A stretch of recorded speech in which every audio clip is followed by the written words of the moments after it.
नरेंद्र मोदी से टकराव उस समय था, है और रहेगा। ता कयामत तक बीजेपी से लड़ाई रहेगा। मैं किसी शर्जील इमाम को नहीं जानता हूं। लड़ सकता है, आजादी है। मैं शर्जील इमाम को नहीं जानता हूं। सबसे पहली बात तो वो तो यहां का है नहीं। उनके अंदर अगर मर्दांगी है तो अपना क्षेत्र से लड़े। मुसलमान का आवाज उठाने वाला ओवैसी साहब है। मुसलमान का आवाज उठाने वाला अकबरुद्दीन ओवैसी साहब है। मुसलमान का आवाज उठाने वाला अख्तरुल ईमान है।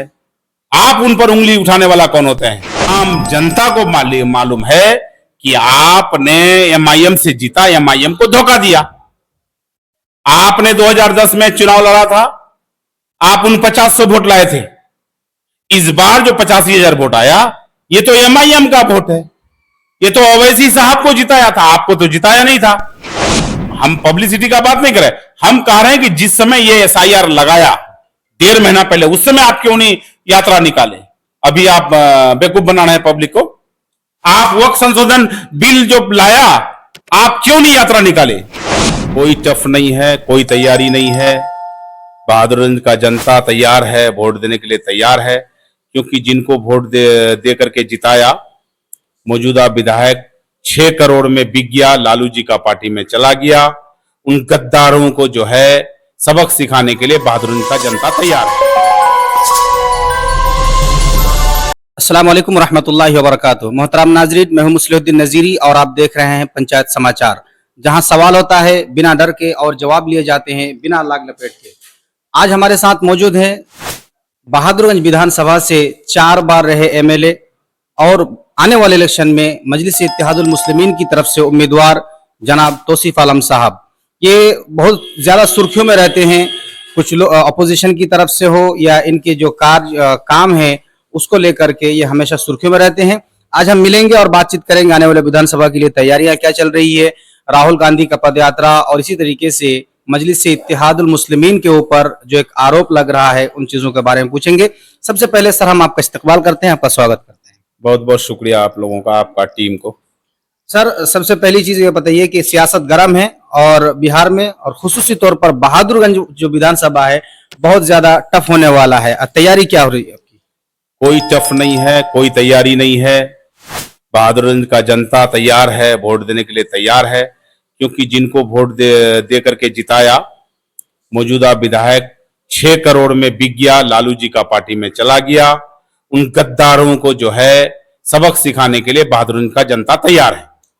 सर आप जब भी बात होती है मौजूदा विधायक की, आपकी तरफ से एक बात आती है कि 6 करोड़ में बिका है और हाल ही में मौजूदा विधायक की तरफ से भी आपके ऊपर एक इल्जाम लगाया गया कि आपने भी एमएलसी में पैसा लेकर के किसी और का हेल्प की मदद की है।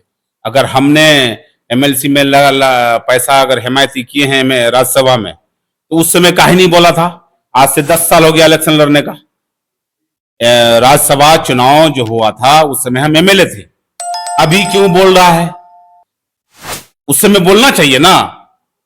और आपने तो गद्दारी किया, आपने तो पैसा लेकर के राजद में किया। आम जनता को मालूम है कि आपने एमआईएम से जीता, एमआईएम को धोखा दिया। आपने 2010 में चुनाव लड़ा था, आप 4900 वोट लाए थे। इस बार जो 85,000 वोट आया, ये तो एमआईएम का वोट है। ये तो ओवैसी साहब को जिताया था, आपको तो जिताया नहीं था। इस बार हैसियत आपको बता देगा कि आपका औकात क्या है, राजनीति का औकात, आपका हैसियत क्या है, यहां का जनता आपको बता देगा। आपने गद्दारी किया है, आपने बहादुरगंज विधानसभा को ठगने का काम किया। आपने बहादुरगंज विधानसभा के लोगों को ले जाकर के लालू का बेटा के पास बेचने का काम किया। सर राहुल गांधी और तेजस्वी यादव वोटर अधिकार यात्रा को निकाले हैं, आप क्या राय देंगे इसमें? देखिए, ये लड़ाई 1 महीना 1.5 महीना पहले हमारा ओवैसी साहब हमको अख्तरुल ईमान साहब को ले जाकर के चुनाव आयोग दिल्ली में जाकर के लिखित हम लोग आवेदन दिए हैं, बहस किए हैं, सुप्रीम कोर्ट में केस किए हैं 1.5 महीना पहले। आज अगर कोई करता है तो वो दिखावा और वोट लेने के लिए राजनीति करता है। तो आपके हिसाब से ये जो यात्रा चल रहा है ये पब्लिसिटी है और आवाम की भलाई इसमें नहीं है? नहीं, हम पब्लिसिटी का बात नहीं कर रहे। हम कह रहे हैं कि जिस समय ये एसआईआर लगाया 1.5 महीना पहले, उस समय आप क्यों नहीं यात्रा निकाले? अभी आप बेवकूफ बना रहे हैं पब्लिक को। आप वक्फ संशोधन बिल जो लाया, आप क्यों नहीं यात्रा निकाले? वक्फ संशोधन बिल में एक समुदाय को काट करके फेंक दिया गया है, जिसका आबादी 18% है हिंदुस्तान में। आप दिखावा मत कीजिए, ये दिखावा नहीं चलेगा। और लोग समझता है कि आप एसआईआर में यात्रा निकालते हैं और वक्फ संशोधन बिल में एक तो आवाज नहीं निकलता है आपका मुंह से। बेवकूफ बनाना बंद कीजिए आप लोग। सर, अभी कुछ दिन पहले जब राज्यसभा के सांसद इमरान प्रतापगढ़ी से रिपोर्टर ने सवाल किया कि मजलिस इत्तेहादुल मुस्लिमीन को गठबंधन में शामिल क्यों नहीं किया गया, तो उनकी तरफ से सीधा सीधा आरोप था कि मजलिस इत्तेहादुल मुस्लिमीन क्या अंदरूनी गठबंधन बीजेपी से उन लोगों ने तोड़ दिया है? क्या प्रतिक्रिया दें? देखिए, इमरान भाई को ये छोटी बात नहीं करना चाहिए। इमरान भाई को ओवैसी साहब उनका बाप का दर्जा है, ओवैसी साहब उनका बड़ा भाई का दर्जा है, और ओवैसी साहब पूरे इंडिया नहीं पूरे दुनिया लेवल पर है। ओवैसी साहब बहुत बड़े लीडर है एमआईएम के, और इमरान भाई को ये भूलना नहीं चाहिए कि आप एमपी का चुनाव लड़े थे, 15,000 में सिमट गए थे आप। अगर आपको एमआईएम मदद नहीं करता महाराष्ट्र में, तो आप राज्यसभा सांसद नहीं बन पाते। वो दिन क्यों भूल गए हैं आप राज्यसभा सांसद बने गए हैं, इसका मतलब ये नहीं कि मुसलमान का ठेकेदार बन गए हैं। मुसलमान का आवाज उठाने वाला ओवैसी साहब है, मुसलमान का आवाज उठाने वाला अकबरुद्दीन ओवैसी साहब है, मुसलमान का आवाज उठाने वाला अख्तरुल ईमान है। आप उन पर उंगली उठाने वाला कौन होते हैं?